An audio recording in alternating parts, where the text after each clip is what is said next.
দিনের কার্যসূচি অনুযায়ী এখন মাননীয় অর্থমন্ত্রী জনাব আমির খসরু মাহমুদ চৌধুরী 2025-2026 অর্থবছরের সম্পূরক বাজেট এবং 2026-2027 অর্থবছরের বাজেট উপস্থাপন করবেন।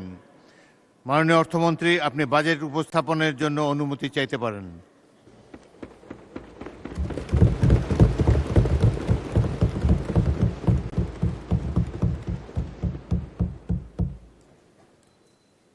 ধন্যবাদ মাননীয় স্পিকার।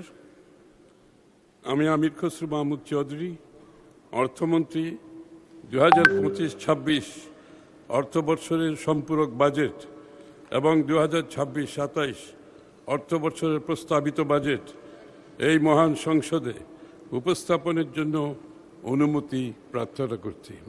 আপনাকে ধন্যবাদ মাননীয় স্পিকার। অনুমতি দেওয়া হলো। মাননীয় অর্থমন্ত্রী, আপনি বাজেট উপস্থাপন করুন।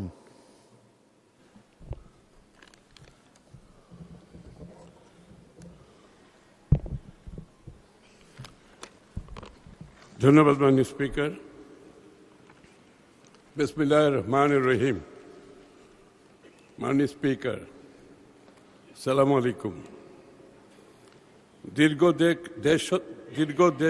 দেড় শতকের ফ্যাসিবাদ বিরোধী লড়াইয়ের ধারাবাহিকতায় 2024 এই ছাত্র জনতার রক্তক্ষয়ী গণ অভ্যুত্থানের মধ্য দিয়ে বাংলাদেশ আবার নতুন করে গণতন্ত্রের পথে যাত্রা শুরু করেছে।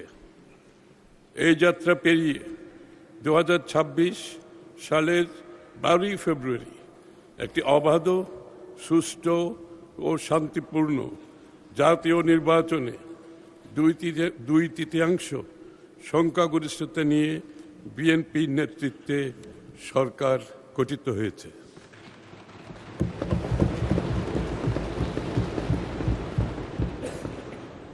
সরকারের